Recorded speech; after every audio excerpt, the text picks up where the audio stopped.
Thank you and welcome to the show this morning. The topic this morning is child support in Tennessee.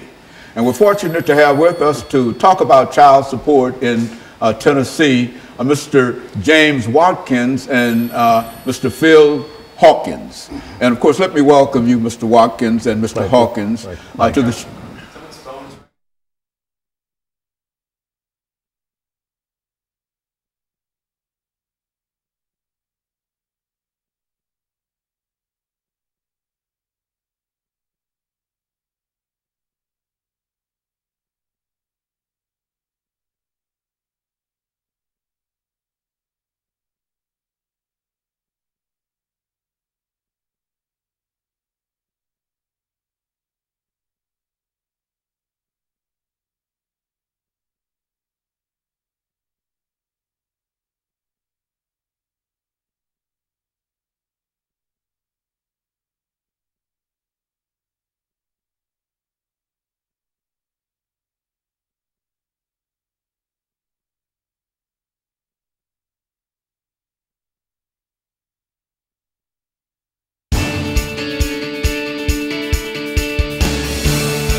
Thank you and welcome to the show this morning.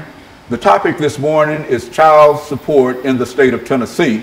And we're fortunate to have to talk about child support in the state of Tennessee, Mr. James Watkins and Mr. Phil Hawkins, both individuals who have quite a bit of information in reference to child support in the state of Tennessee. And of course, Mr. Watkins, let's have you and Mr. Hawkins to give us some information in reference to your background, your education, and some of your experiences. And then after this first segment is over, then we'll be able to get into the second segment dealing with child support in Tennessee. First, let's give you about 2.5 or 3 minutes to talk about your background, your education, and some of your experiences, and after which Mr.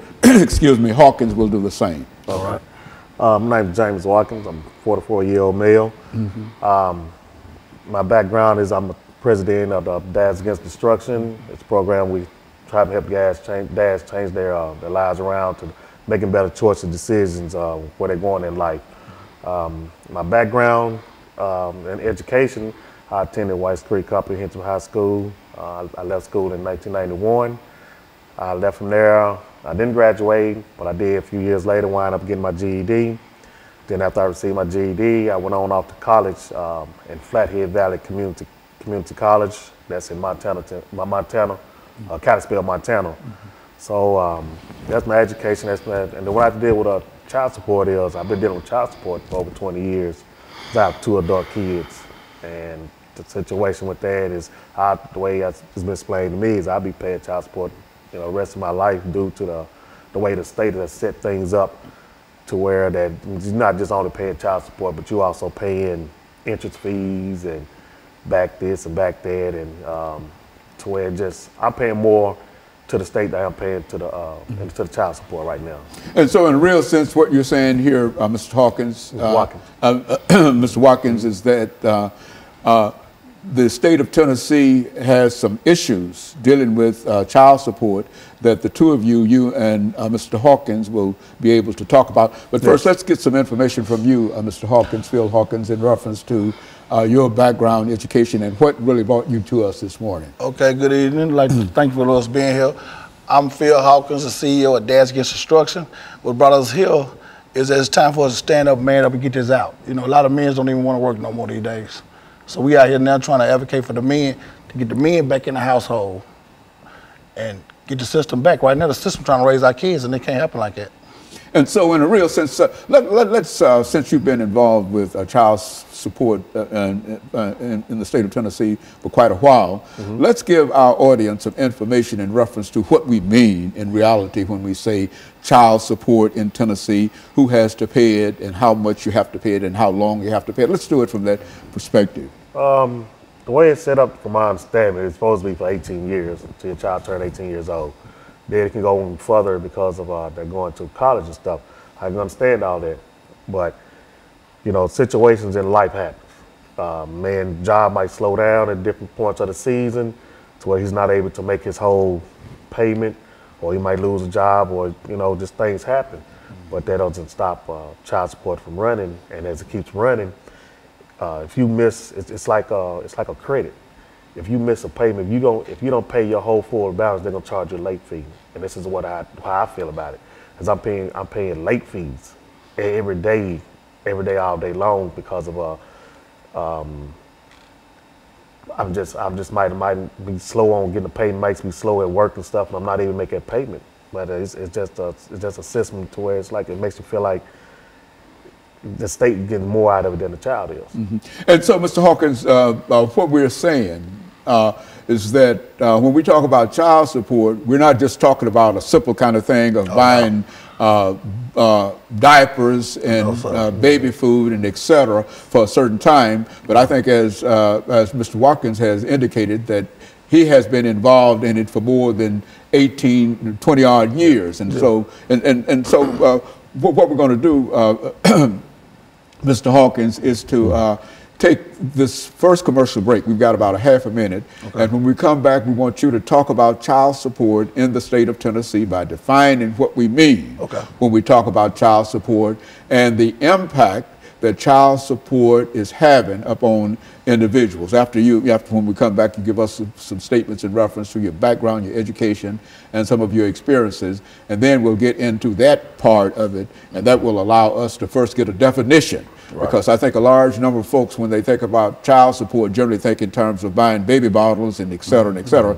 But it seems that we're talking about something that lasts 14, 15, 20 years, and I think that's a different situation. And so when we come back, I feel what we'll do is to allow you to start us off, and we'll be back with our audience following this very, very short commercial break.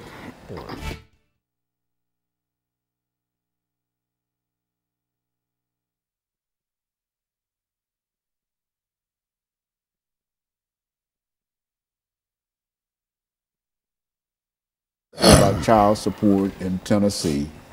This is where you start, because you're going to have 4 minutes at least before you turn it over to him. You listen to what he's saying, and anything that you think that you might be able to elaborate upon or whatever, or to expand it or whatever. I'm learning something, because I was of the impression that child support, you know, I know there might be some situations in reference to it, but I didn't know it was a lifelong kind of situation. A judge told me, he said, you'll be paying child support the rest of your life. One way or the other. Yeah. Is that program? What he told me. Yeah, program where the man can't win. Well, that's what, if y'all see some problems with the issue of child support and et cetera, we're not talking about something that we're trying to neglect children or whatever, and et cetera. But what we're trying to indicate is that it creates a problem for... big problem. I'm out now trying to get a bill passed, a law passed, to give men 90 days. Okay. Okay, so anytime you're ready, though. Okay, so we're going to come back and...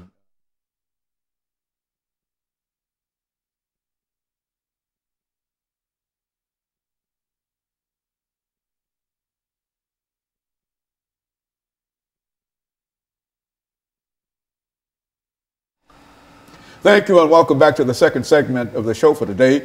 The topic is child support in Tennessee, and we have with us to talk about child support in Tennessee, Mr. James Watkins and Mr. Phil Hawkins. And so, Mr. Hawkins, let's see if we can get some information from you, because we were unable to get it the last time, from you in reference to your background, your education, and some of your experiences that led you to us this morning, and then make some statements in reference to child support in Tennessee, and then we'll move to Mr. Watkins and allow him to sort of finish this segment for the morning. Okay. Well, I came out of Glencliff High School, like my buddy here, didn't graduate, went through the system to graduate, get GED, and just got, going through life changes, ups and downs. But we also been in the child support system, like he said, 20, 30 years, but we can't win, and it's time for us to take back our stand on it. We keep falling for everything. We got to stand for something. And this child support thing, it got to be, well, the average man these days don't even want to work a job.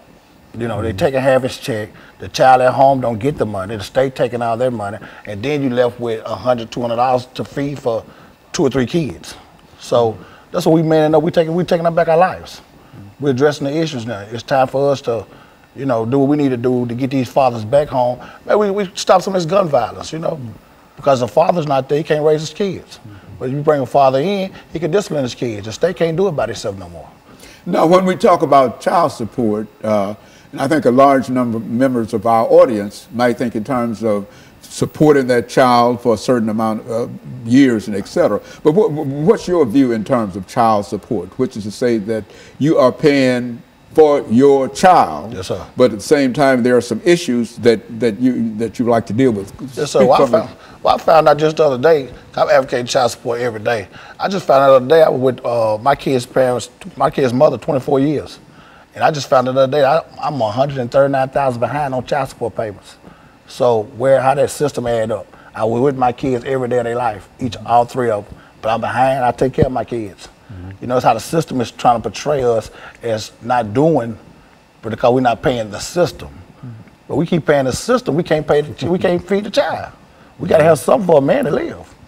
And so are you still with your wife? No, sir. But you're still paying for to support your children every day. And you feel that they're taking more money out of whatever salary you have. Yes, sir. And some of that money does not go to the child. None of the money go back. But the money, for the most part, goes to the state. Yes, sir. What do you think about that, Mr. Watkins? I mean, it is true, as you just asked me, about going towards child. It's true. I've had the mother me called me and asked me, well, when is your job going to send the money? I said, what do you mean? It's coming out of my check. Well, they send it when they want to send it. And it causes conflict within the household. I've lost a house. I lost my family. I've lost cars. I've lost jobs and everything. I've lost my freedom over child support. And, you know, it took a real big toll on me mentally and emotionally because, you know, I desire to be home with my kids. My kids are my everything. And to take me out of my home because I fell behind on a bill, you know, that's like, come on, man, you're not just taking me out of home. What do you mean when you say to take you out of your home? How does that? When you take a person out of home, when you take a person's job from them, what is that man gonna do? He's gonna wind up trying to figure out a way to go out here and get some money. Right. Because if you love your kids, you're gonna revert to anything in the means necessary to get the money to feed your kids or do what you can do. So yes, I've made some choices in life to where I started going towards the street life. Because of why? Because every time I turned around, I was getting harassed. I was getting harassed by the judges to the point to where they was like, well, this is the state law. So is it state law? Then okay, if I can't make this money, you taking all the money, my kids not getting paid, my lights getting cut off, this is happening. Well, I got to hear them go out here and find another way to get this money because not only am I hearing from you all, but I'm also hearing it from her. You know, and when all that comes into play, it pushes a man outside that household to where he's looking to where, like, man, what am I gonna do? So when we sit up here and we look at these other young men out here on these streets and they trying to do different things, you know, when I talk, when the first thing come out of their mouth, man, I gotta feed my kids, man. And you know, it's like, that's where that destruction come in. So me and PHawkins, we have been through it and we have fought through many things to try to maintain a fatherly relationship with our kids and everything, which we still do. Just because they took us out the home don't mean we still ain't in our kids' lives. But we still try to you know, educate the younger men, the future and everything to, hey, we're gonna try to get some help because I know where you've been, I know where you're going and stuff. So, Phil, when you think in terms of child support in Tennessee, what would you consider to be the most destructive thing that the state of Tennessee is doing in order to either help you or prevent you from really supporting your children? I mean, the first thing they're doing, they need to let the dads or father be a father. The state cannot raise or come in a household and raise kids. And that's what they're doing. They make sure the father's not there by leading the mother wrong. Make sure the father not there. So there you go. You got a son and daughter just being raised by the system. And we already know that's going to lead to a broken cycle. So we out here now trying to bring that cycle to fix the broken cycle. you know, to get this right, bring the fathers back in the home, take care of the kids, take care of their families. It's just a man-up process. You know, we need help with it. And so if the state is paying that household child support, the father cannot be in the household. Is that what we're saying? Yes, That's right. And so which means that I think, as you were indicating, Mr. Watkins, that sort of pushes you out into the street. Yeah, you see, in order for her to receive. A man is going to try to figure out some way to not only that you push that man outside that household, but he also got to go find a house to where he got to stay now. Right. So that's another bill. That's another situation where he got to, like, okay, he got to go and try to wind up in a shelter. You're going to wind up in a hotel. You're going to wind up in a friend's house. You bouncing around in different places, trying to live and trying to provide and stuff. It takes away your self-esteem. Downhill spiral. Yeah, and that's what we call destruction. So it's when you know, it does a lot of good, but then also it does a lot of harm too.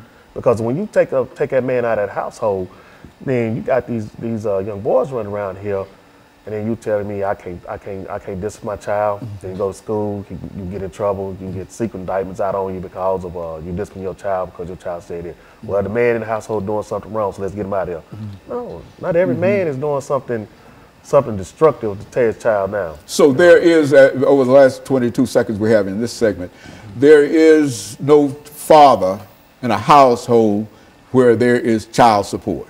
Right. Okay. And the ones there, the state still want their money too. Yeah. So no way about and that creates a real problem. And of course what we'll do, we'll take this second commercial break and we'll be back with our audience following this very, very short commercial break.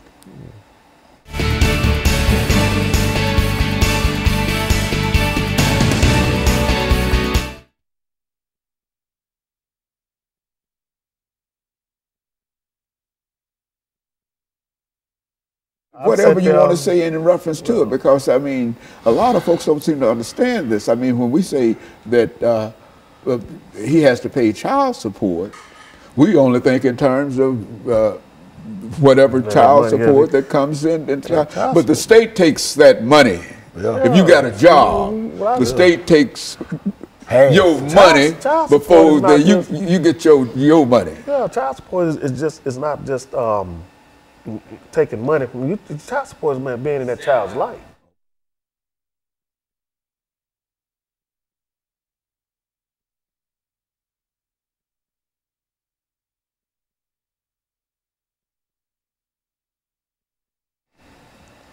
Thank you, and welcome back to the final segment of the show for today. We're talking to Mr. Hawkins and Mr. Watkins in reference to child support in the state of Tennessee. And let's see, Phil, if we can pick up with you this morning, and to have you to talk to our audience this morning about some of the issues that you have to face if you have to pay child support and how long that child support can be and et cetera. And then you say as much as you wish to about it over the next 10 minutes. And then Mr. Watkins will end us for the day with some of his observations in reference to it. Let's do it from that perspective. Right now, child support, currently you got to pay child support as long as that child is attending high school or they go to college, you still got to pay child support. And which in terms of that, it hurts the father, it hurts the whole family. We're trying to keep families together. We keep unity in the family, the mom and dad not arguing, everybody having, getting along. The kids can be more productive going to school. They're not listening to argument all night. The dad and mom having everything going all right. But with this child support how it is now, it's just too much chaos in the home. The father not making the money he's supposed to make. He better can take care of himself. Then the state taking half his check, so he coming home with a half a check to take care of his family of 3 and 4.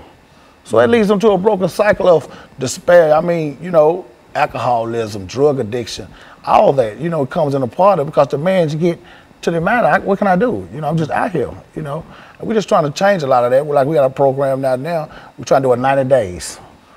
Get each father 90 days. No child support. 90 days to get themselves together. Get a job, get yourself together, stand up. And then the child support can start taking something out, work out a little modification program with the father, but you can still get a mother $100 a month. But that's a whole lot better than taking a man, half a man check. It's giving a man some kind of hope that he can be productive, he can go home, he can buy his kids a decent pair of shoes, diapers or whatnot. But right now how they got it, we just losing battle. You know, we have to reform this. And so, Mr. Watkins, there are a large number of men, not only African-American men, but specifically we're concerned about African-American men today in reference to what we're talking about here. But there are a large number of African-American men that get caught up in this system of child support. If they get a job, you're telling us, then whatever that pay is, the state intervenes and takes part of that money before he can get the. Is that what we're saying here? Yes. Talk about that. Yeah, you know, when a man comes, you know, goes to court, I've been in court situations where a judge actually told me I'm living in the household with my kids, the mother, and everything, and asked me if I pay child support, and I said, yeah. I'm thinking they're going to say, okay, you in the household, so we're going to stop it. He asked the mother, was he helping? She told him, yeah. Turn around, judge told me keep paying. You know, that's just one of the situations. Another situation is when a woman can call, a man can get out of jail. After he done his 81 days, 82 days, he can get out of jail, and they'll give him a review date to go back to court.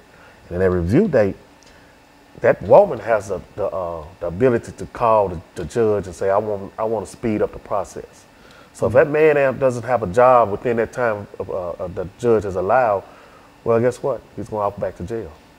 And so child support in the real sense has the ability to land folks almost immediately in jail, and then take half of the paycheck. And on top of that, not only that you go to jail, but you also still pay child support. Yeah, child sitting there. Still accumulating. So it's a law, they say, and there's nothing. It doesn't stop. It just does not stop. Just because you sit up there doing 90 days, 80 days, 6 months, 8 months, it doesn't matter.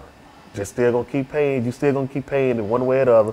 While you sitting there in jail doing nothing, or you sit out here in the streets doing nothing, they still gonna want that money. Now the state done done away with the father. What's going on with the kids at home then? You know, the father not here. What's going on with the kids? The son growing up, he watching the neighborhood drug dealer. The daughter growing up watching her brother with the money. She want a boyfriend with the money now. She got a broken cycle. Here she goes, she's in the projects, she's pregnant with a couple of kids. The cycle continues. We have to reform this child support. But like you said, the black man, we're in trouble. Yeah. We won't have a second generation. How things going now? We got too much going against us as it is. You know, we're trying to stand up and man up. We going out here every day, we feeding the homeless. I mean, we buy our own personal money, you know, socks, t-shirts, take to the homeless camps. We feed them hot dogs, hamburgers, you know. We go to the inner city, take over the kids, reading books at schools. We're doing all this to show the kids that, you know, they look forward to seeing us. We got a junior Firebird football program coming up out of Pearl High School. With those guys every day, the little fellas, we teaching them along the way, you know, how to man up, how to be young men, you know, by reading skills and math skills. So it is things that men can do out here that we are positive. You know, instead of keep getting a bad rap for all this violence, it's good men out here. And we just want to be known. You know, I mean, you know, and then another thing about it, the state does also use the child support system. And they make it seem like it's benefit the woman, but they also, what is also doing is manipulating her to get that man out the house because they'll tell the woman, okay, well, if he's not, well, we're going to make him pay, or we're going to send him to jail. And by the time the woman's got fed up with so much stuff, you know, her mind is going in a whirlwind, and she's looking like, oh, what am I doing, what am I doing? So when the arguments start inside that household, when that fighting starts in the household, then that man is pushed out that household, and if he starts getting on his feet trying to do better, that woman gonna want a piece of it right now. And say, well, we need to go get it right now. So you got to give a person a chance enough to say, hey, okay, you got to let a man be a man and let him in his household and work it out. Because you keep pushing him outside the household, you just continue destroying that house. And when you do that, then that's when you're going to see a whole lot of jail system filled up. I look at this, you know, I think they building up another jail right now. Modern day slavery. Well, look here, is there any effort, and I think that you've already mentioned that there's an effort on your part to deal with the state legislature to pass a law and et cetera. What would such a law be like? And, what would such a law say? There'll be a 90-day program. In this 90 days, a man can man up, get a job, get himself together, get housing, get adequate clothes to go get a proper, you know, a job, a better job if need be, where he can reach a child support level or balance out. Okay, within this process, each month he would get a mom in return $100. You know, he's trying to get himself back up, just redeem himself. You know, that's what we got to do. We have to have that 90 days before. They got a bill out now that's saying when you go to the custodial parent and y'all can make an agreement to pay your child support on time for a year, and they'll waive all your back pay. But these men need some immediate. You know, what if they don't have adequate shoes to go to an interview?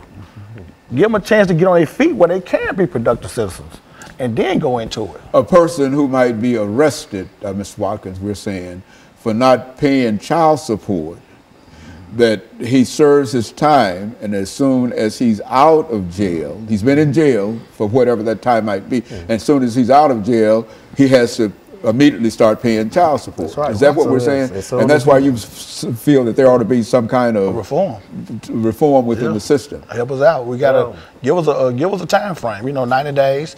We can get out, get on our feet, get a nice, decent job, get adequate clothing.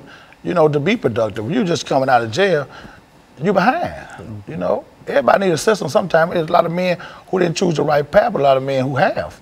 You have men in the household that's all working, that's all taking care of their kids, and they still is in the child support system. You know, so it's a no-win situation for us. So it's a real problem when a mother decides that she's going to have that individual, her husband, to pay child support. That has created a real problem for him. Is that what? Oh yeah, because you're taking the man's self-esteem away from him, because you know, a man that's living inside a household, taking care of his kid, prides himself off of that. You know, and when you keep talking about money, and then this man go out and work a legal job, and you make him feel like, hey, it's not enough money. You know, you take his self-esteem down to where that'll break a man down to the point where he stopped doing other things. And like I said, destruction could come to where you could be turned to alcoholic, drug abuse, and all that. And it's just a lot. It's a wide variety of things that could happen. And that's why we're like, okay, let's see if we can get together and talk to the mayors, the governors, legislators, and stuff to see how we can get the man and the woman back to working together as one to bring it back to the household and build these households up and build these kids back up to where it's supposed to be. And so over the last 10 seconds we have here, so that's the objective of your organization, to sort of bring the state legislature and others together to deal with this as an issue. And of course, let me thank the two of you for coming by, and let me encourage our audience to tune in again next week to another informative edition of Comments. Thank you and